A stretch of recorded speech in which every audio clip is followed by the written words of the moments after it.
This mass medium pays little attention to the views of dissenters, not just Noam Chomsky, but most dissenters do not get much of a hearing in this medium. No, in fact, that's, again, completely understandable. They wouldn't be performing their societal function if they allowed favored truths to be challenged. Because after all, their role, their very institutional role, is to establish certain truths and beliefs, not to allow them to be challenged. Society does, in order to cohere, does need a consensus, does it not? I think it needs tentative assumptions, but we should remember what Justice Holmes said in one of his famous dissents, that fighting faiths have repeatedly been seen to be false. We should recognize that. Yes, we need tentative assumptions in order to continue with our lives, but we also ought to be open to a healthy society would not only tolerate but encourage challenge. Well, political life is preserving privilege and power, but that's not a value that should be protected. That's a property that should be overcome. If we continue to act on the assumption that the only thing that basically matters is personal greed and personal gain, the commons will be destroyed. We didn't have to worry about that too much in the past. It was happening. But now it is clear that they're going to be destroyed. Other human values have to be expressed if we hope even to, if future generations are going to even be able to survive.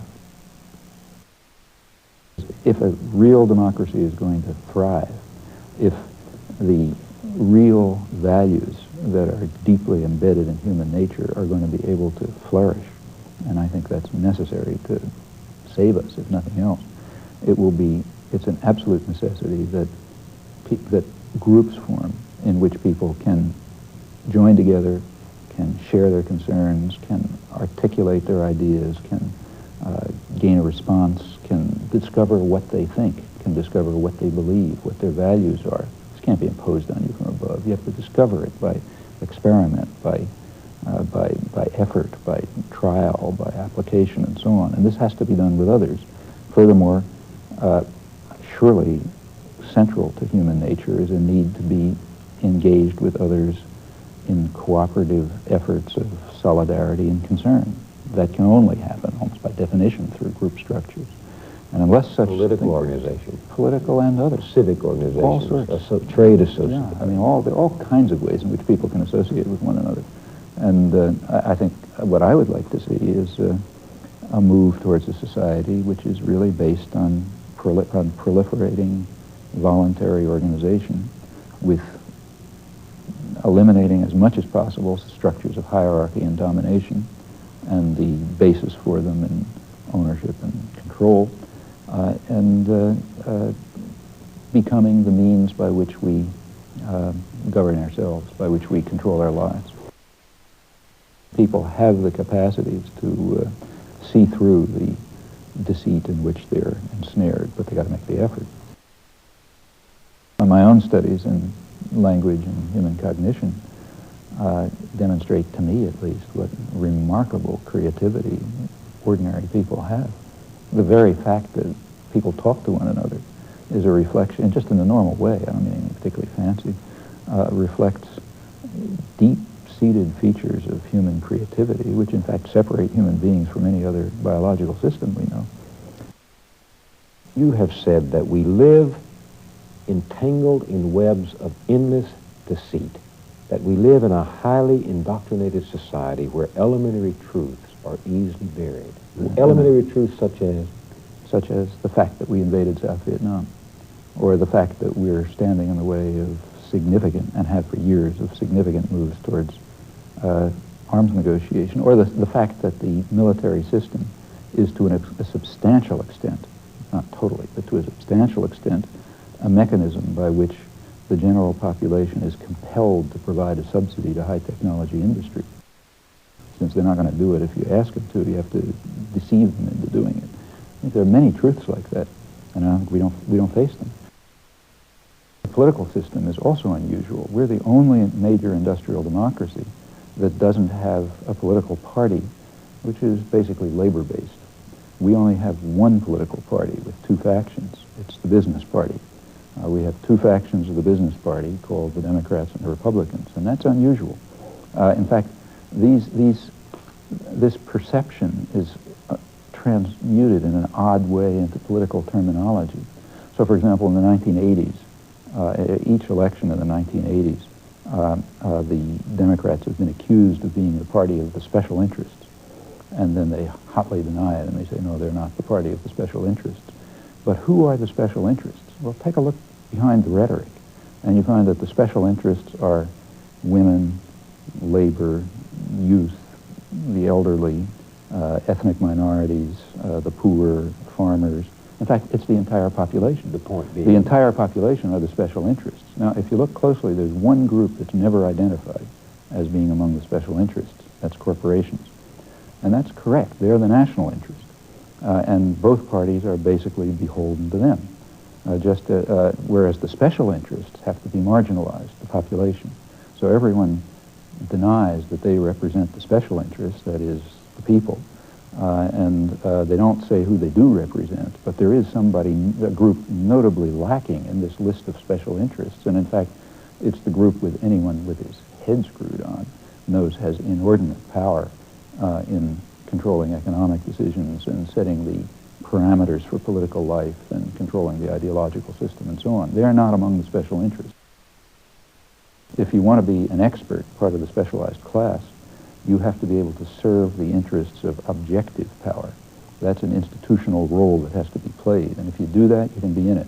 If you want to be a journalist, let's say, you have to accord to the needs of the institutions. And the institutions have very definite needs. I mean, the major media are... They're all corporations. They're major corporations. They, like any other business, they have a product and an audience, a product and a market. The market is other businesses. They sell their product to advertisers. That's what keeps them going. And the product is audiences, and in fact, for the elite media, privileged audiences, because that improves advertising rates. So what the media are, fundamentally, as far as institutions are concerned, they're major corporations selling relatively privileged audiences to other businesses. It's not very surprising to discover that those are the interests they reflect. They believe them. There's a number of things you have to believe to make it to top managerial positions. You have to believe that the United States is unique in history in that it acts from benevolent motives. Now, benevolent motives are not properties of states, whether it's the United States or any other one. They don't have, it's meaningless to talk about. You're saying that the United But you States have to can believe act for... I mean, it acts because of the interests of groups that have power within it, like any other society. But anyone who believes this truism is already excluded. You have to believe that whatever the United States does is defensive. If we bomb South Vietnam, we're defending South Vietnam. If the Russians invade Afghanistan, that's not defense. Now, of course, I suppose if you go to the Politburo, they'll tell you they're defending Afghanistan. They're defending it against terrorists supported from the outside. And of course, we know that they'll in fact even tell you they were invited in. And there's a kind of an element of truth to all of that, but we naturally dismiss it as nonsense. On the other hand, when we create a government in South Vietnam to invite us in, and we attack the population of South Vietnam, and we bomb people to drive them into concentration camps to separate them from the guerrillas who we concede they're supporting and so on, we're defending South Vietnam. And anyone who doesn't agree with this is not part of the system. Since power is still concentrated, but in different hands in our society, largely in private ownership, and you can't control people by force, you'd better care what they think. So that's which why means you have to have other forms, and in fact more sophisticated forms of indoctrination. I did an interview once with Edward Bernays, who was considered a pioneering figure in American business public relations, and he talked through there about the engineering of consent. Yeah, that's his phrase. Yeah. And he thought it's a wonderful thing. In fact, he described it as the essence of democracy. Yeah, he said that the consent of the government presupposes that efforts at persuasion, at trying to persuade people to see things your way. Notice the picture. The picture is certain people are in a position to persuade, and the essence of democracy is that they have the freedom to persuade. Now, who has the freedom to persuade? Well, who runs the public relations industry? It's not the special interests. They're the targets of the public relations industry. Public relations industry is a major industry, closely linked to other corporations. And those are the people who have the power to persuade. That's the essence of democracy. Yeah, and they must engineer the consent of others. Well, there's on the one hand a lot more popular expression of democracy. On the other hand, it's less and less part of the actual institutions of the system. It's outside. And that's why you get these funny conflicts.